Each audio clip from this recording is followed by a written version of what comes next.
Thank you for joining the Friends Eye View spoilers. This is Shaun with my buddy Jose. Hello. So I want to clarify something, Jose, for anybody who's listening. Okay. I don't look at reviews. I don't look at previews. I just literally pick a movie. I'm assuming you do as well. And we just kind of go into it with that. So I wasn't typically picking bad movies. Gotcha. Times around, I just go into it blind, and I just don't know. And I wanted to clarify that I'm not trying to put you through crappy stuff on purpose. Gotcha. And I even reevaluated like how I want to review it. Like I want to talk about their interesting ideas that they put in, and then the challenges I had in it.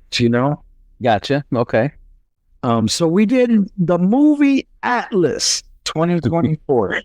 Yes. Starring J-Lo. Yes. So before I give my score, Jose, what did you think of it?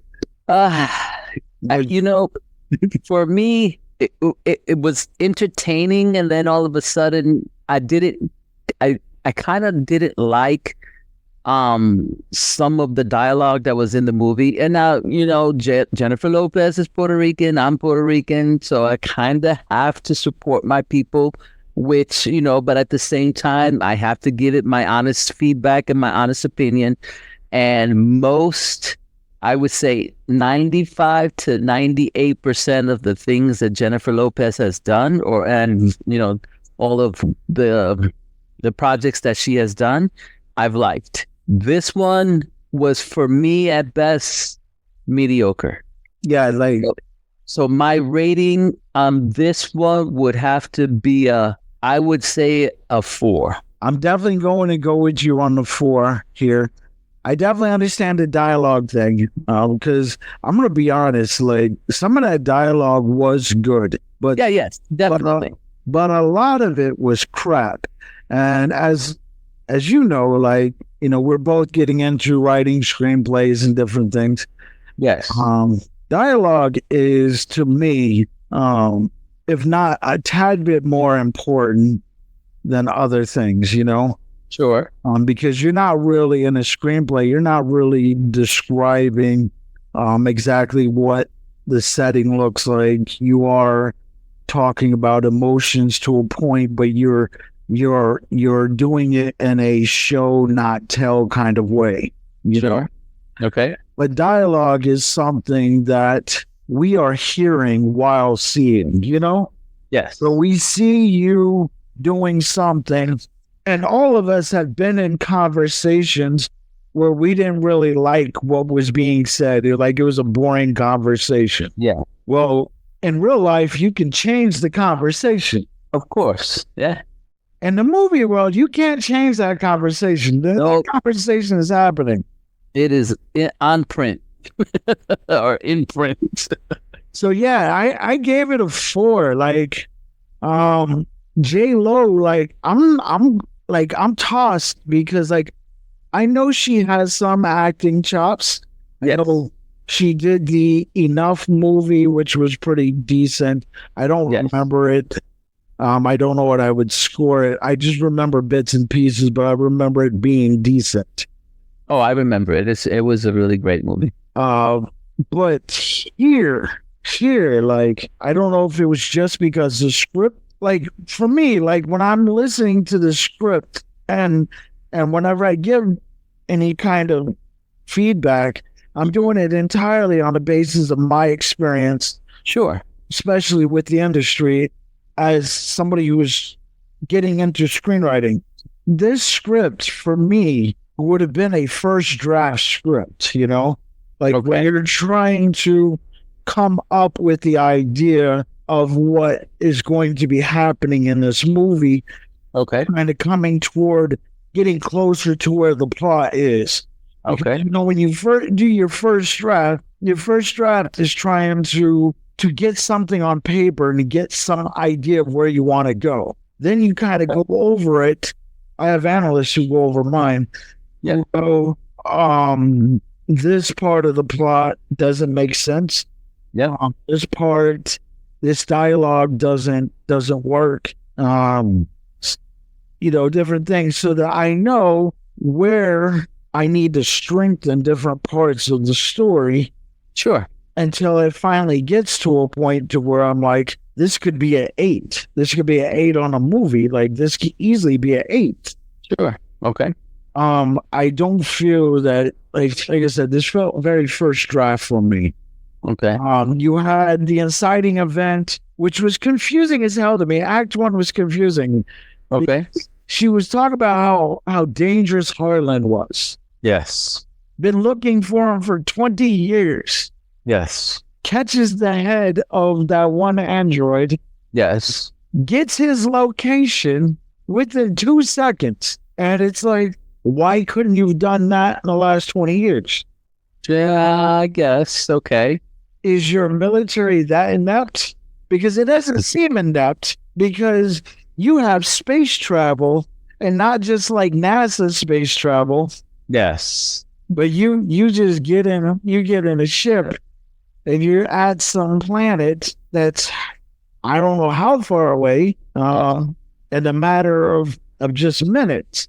And a defense system that's defending the planet that surpasses anything that, Yeah, when Ronald Reagan was coming up with Star Wars, that was what he was expecting. Yes. It was in the movie. Exactly. Yeah. Hey, You're right. You're absolutely right. Yeah. So you tell me he's dangerous.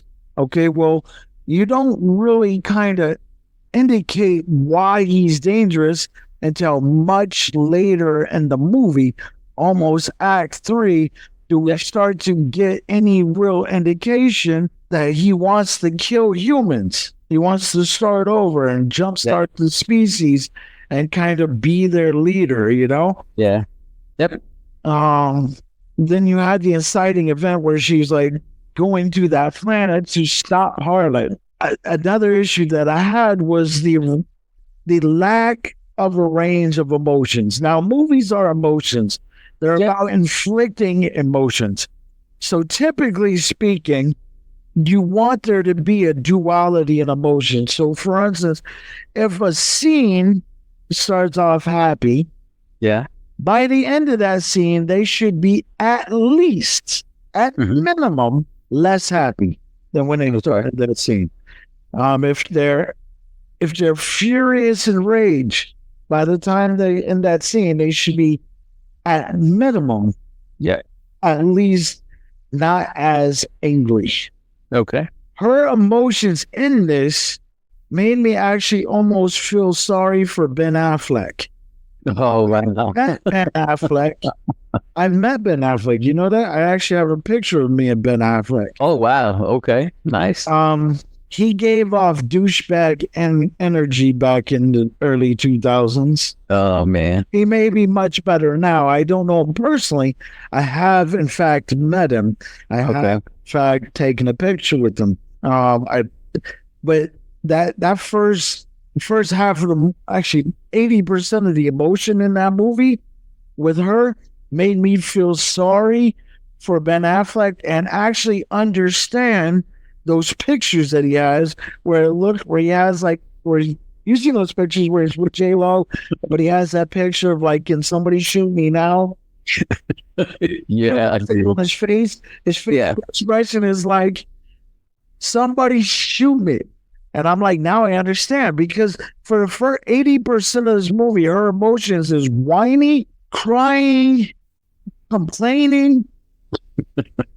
But for me, I'm thinking you're confusing real life with the movie. She was actually acting off of a script that she was giving. Look. That she was getting. So no. I get. But here's the thing, right?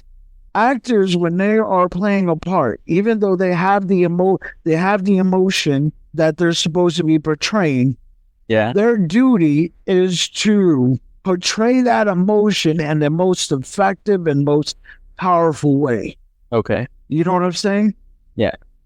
I mean, to be honest with you, yes, it is the script's part, because you did not relay conflictual emotions, but it's also her responsibility as the actress to portray those emotions or do things in a way where it's not like it's continuous. That's all that it is. Gotcha. Okay. Like even if she was torn from what happened when she was a young girl. Yes, but that can't be the only fucking emotion. The only emotion cannot be whiny, guilt, depressive, and it's just one status, one level. It's like level 10 guilt, level 10 depression, level 10 sadness. It can't be that. It's got to be like level 1 or level 2. Period. Have a, you know what I'm saying? A fluctuation. Yeah. Okay.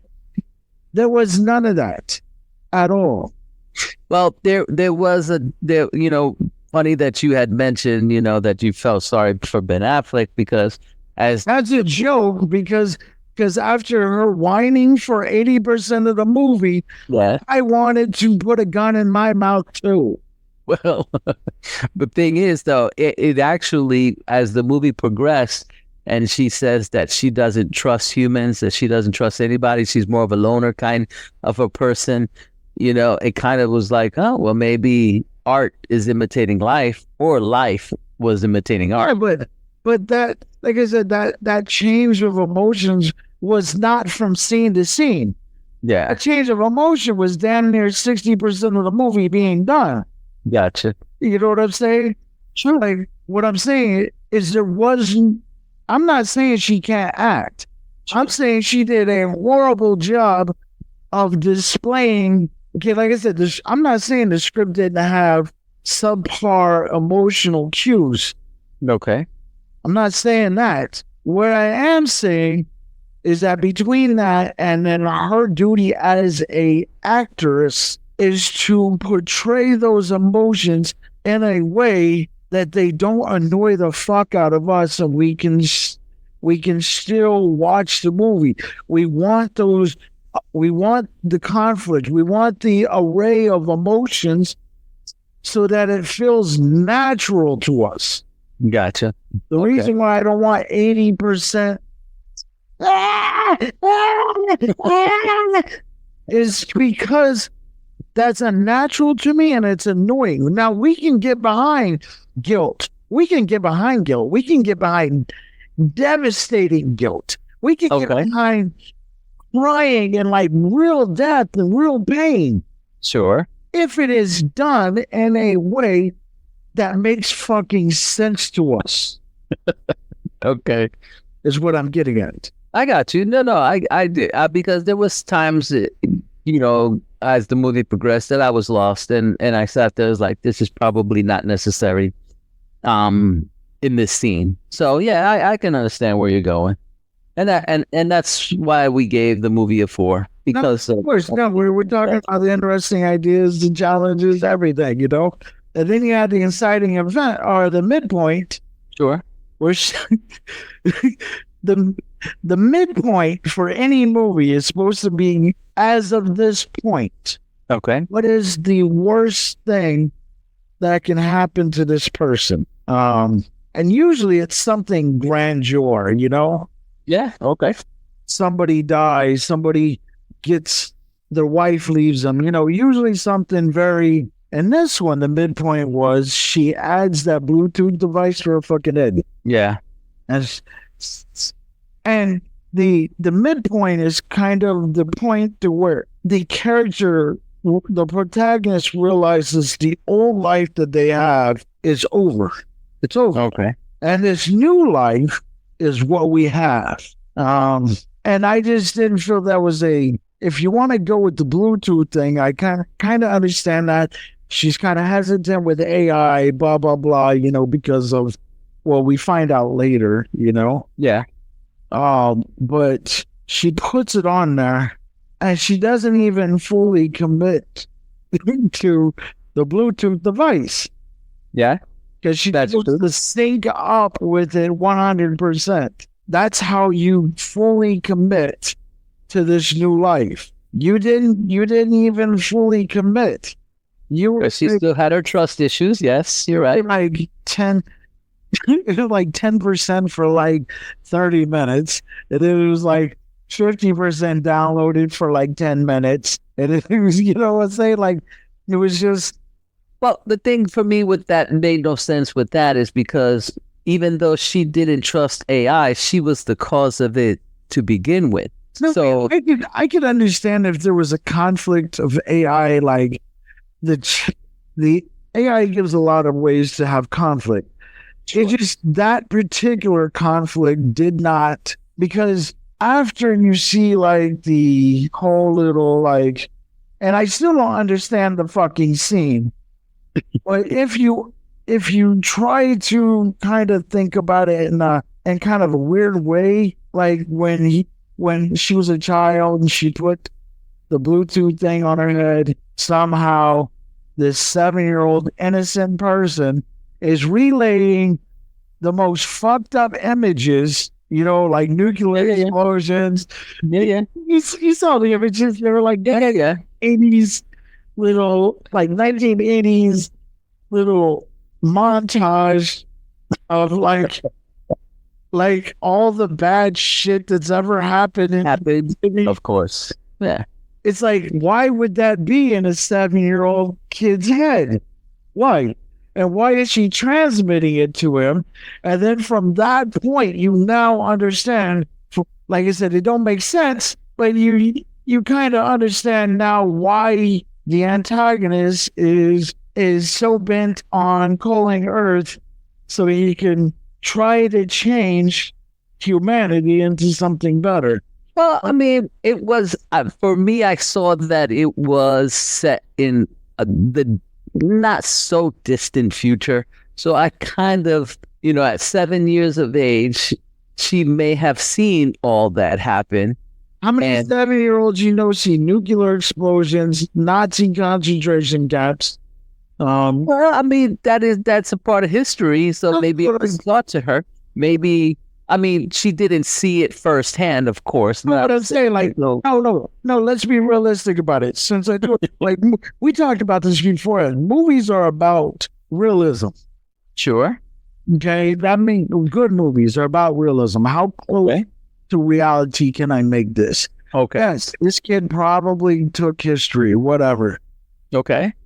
But if I attach a device to a 7-year-old's head, I promise you the images of nuclear explosion, Nazi concentration camps, and the 100 other images in there, I forget them all, are not going to be what the device picks up.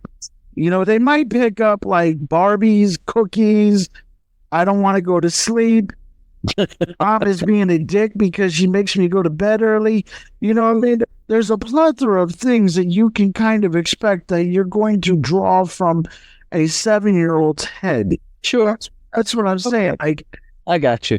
Like, now, if he would have plugged into the internet and saw did like a search on all of human history, now it makes sense.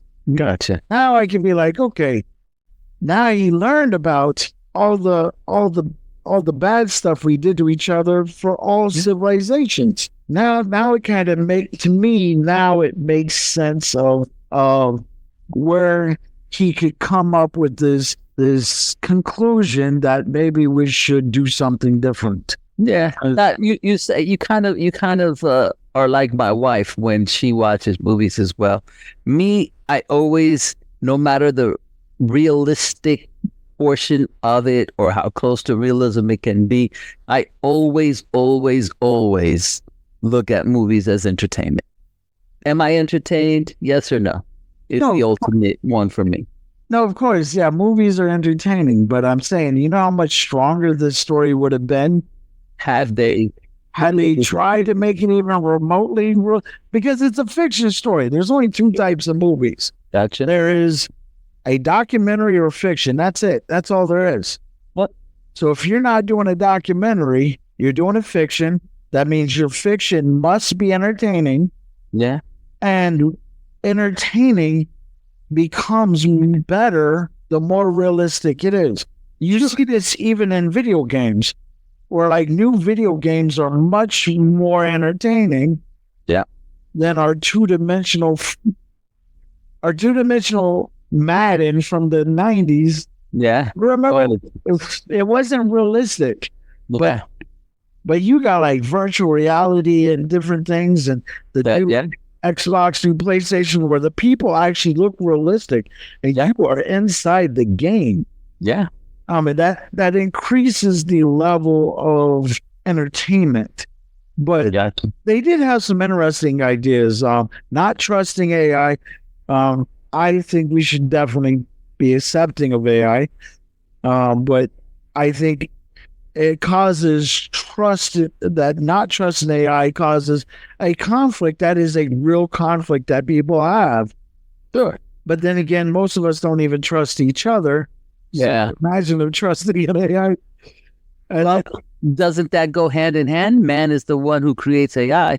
And if we can't trust each other, then how are we going to create something that man has made? Yeah, so I mean, like I said, this is a question that you can answer. And these movies are supposed to have, especially good movies, are supposed to have some underlining question or something that you, after watching it, you go, huh, and you can ponder it. But then she became kind of friends with that AI, you know?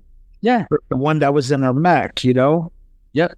They had another concept that AI that was kind of in a mech that it was now in a new ship that she had. Mm-hmm. So it's kind of like passing of consciousness, you know? Yeah. The AI made up some very valid points. It was like maybe we're all a part of the same circle. Yeah. Of life, you know? Like, matter of fact, actually, I give them credit for this because the mech, you know, was, to me, like, there was plenty of characters in there that were good. Like, Monk's brother, I thought was good, the Colonel. Yeah, okay. I don't know what his name is in real life, but he'll always be Monk's brother to me. The antagonist, he has a wide range of acting skills. He was good. But are you talking about Sterling K. Brown? The Colonel Elias? Yeah. Sterling K. Brown. Okay, gotcha. Brother. Yeah.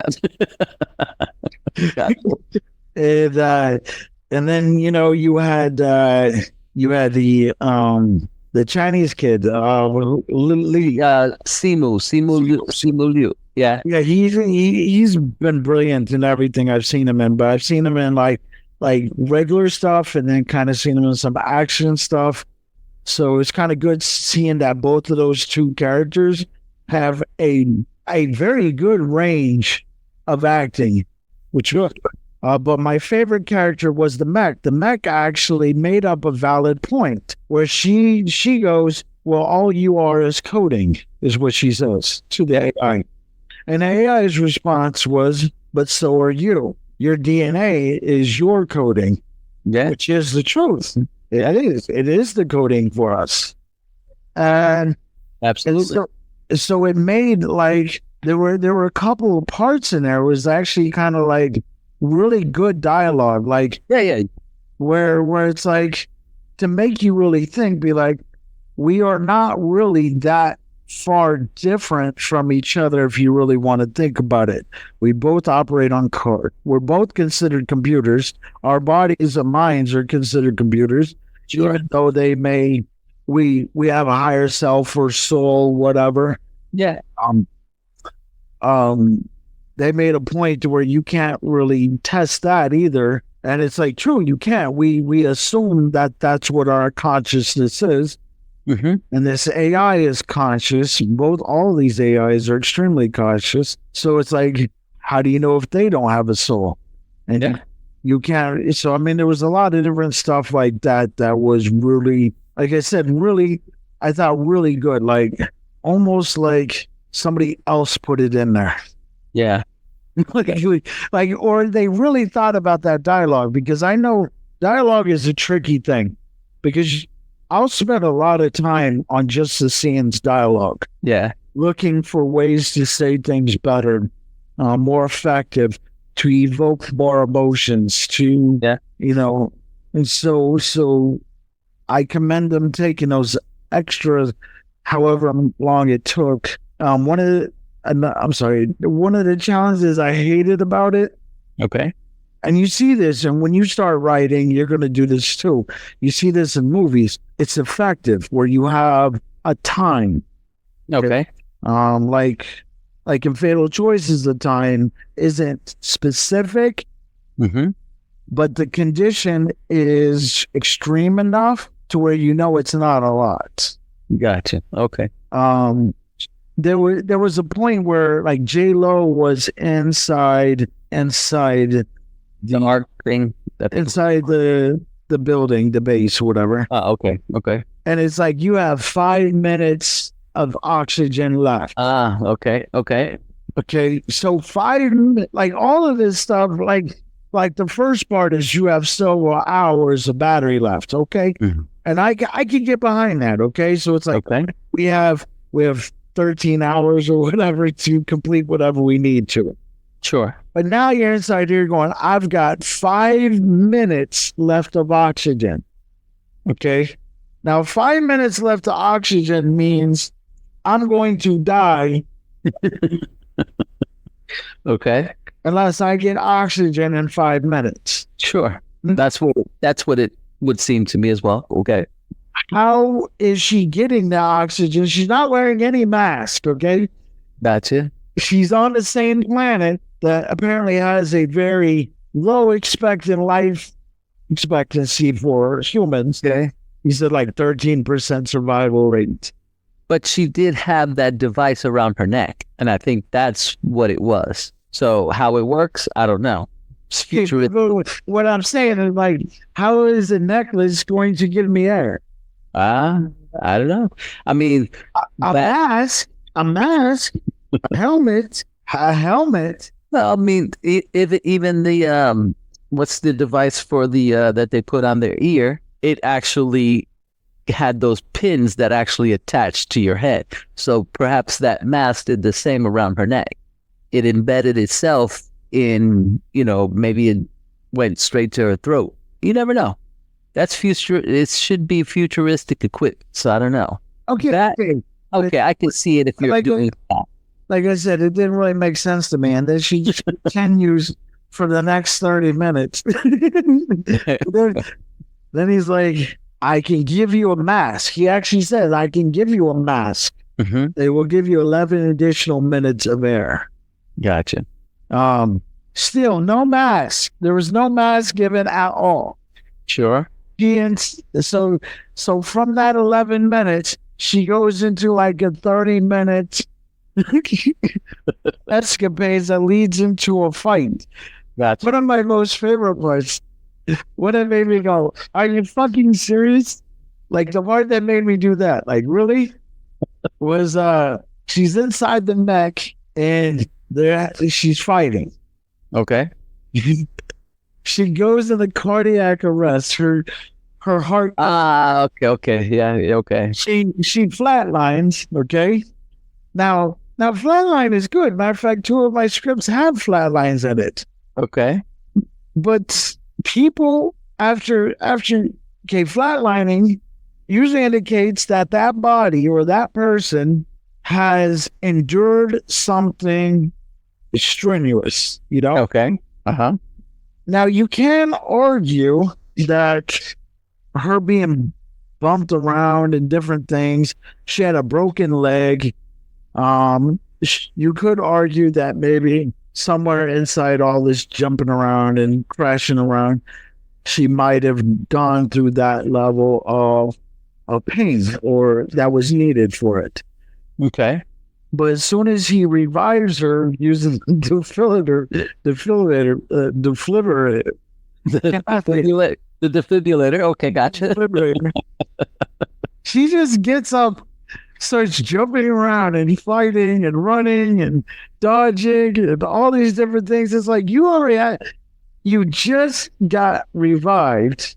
Adrenaline. Something that is considered, and now I'm not a doctor by any stretch of imagination, but I'm assuming, based even on just common sense and what I read, is that usually when you jumpstart someone's heart, They're not 100% healthy right at that point. They're not 100% good to go.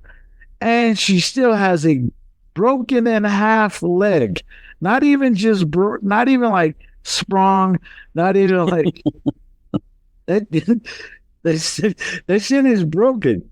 All I can say is the body is a miracle. Oh no, I know. Look, I get the adrenaline thing because there are stories. I don't know how true they are, but there are stories about women lifting cars off their lifting cars off of babies and doing extra. I can see where it's very extreme fight or flight moments. Sure, you could probably do some pretty incredible things. Yeah.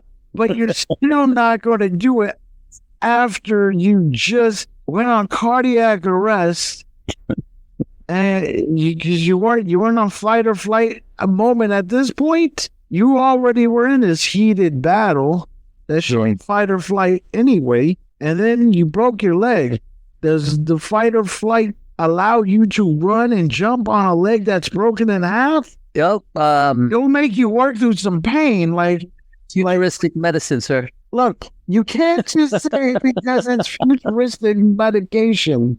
Well, but you saw it how they were healing her leg. It was futuristic, you know. He's still on a broken leg. Maybe that's where we're going to.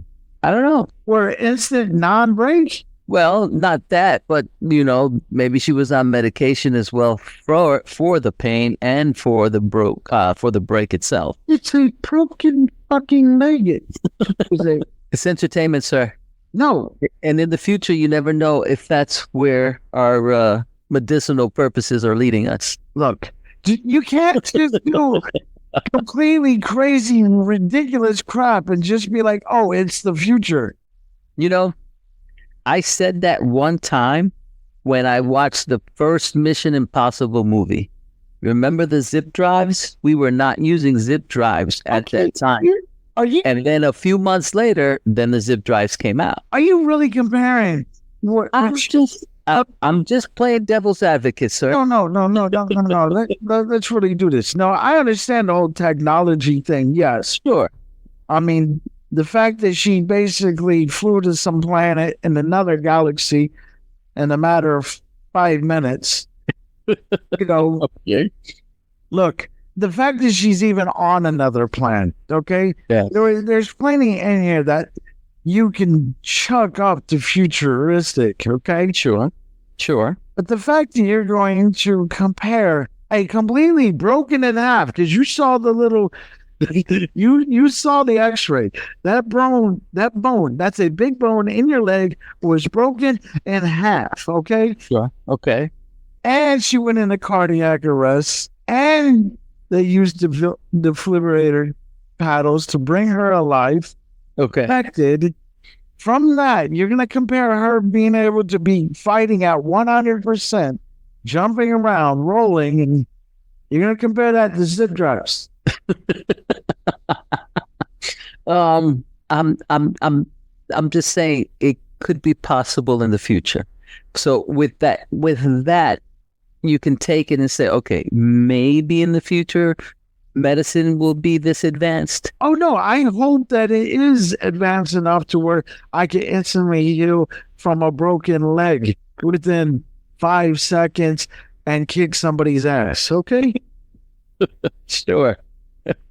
What? And not have to worry about cardiac arrest because some mech is going to pump me with some paddles and I'm going to be at 100%, batteries charged, leg not broken, ready to kick ass. I hope it's to that level.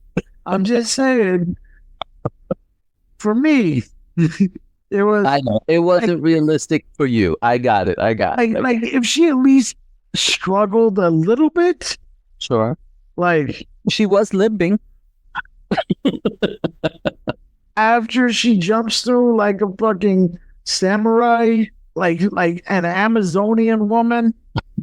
You know what I'm saying? Like if he was auditioning for the role of Miss America. I see your point. It's a valid point. Yes, indeed. And It is. But like I say, for me, whining because like that because like that still kills me. She begs to go on this mission and then complains about going on the mission. that to me was probably one of the most realistic shit ever.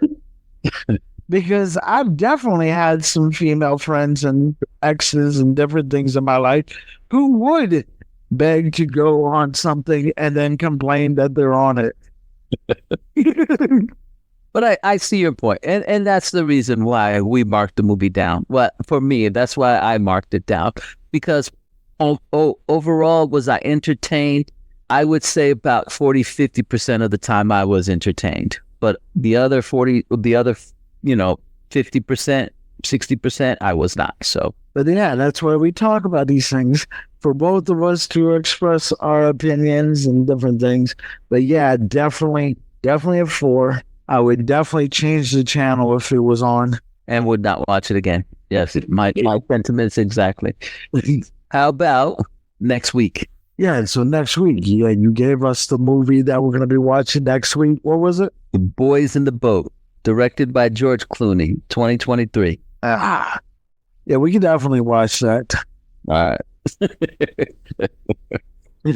And the reason, I was trying to. I just wanted to clarify, I wasn't specifically looking for shitty movies. I know. I know. Because at this point, I almost feel bad because it's like the last 2 movies I reckon I pointed out for this thing have been really, really bad. Yes. Well, this one, although, I see like some of the trailers, and that's why I said, okay, this one may be interesting.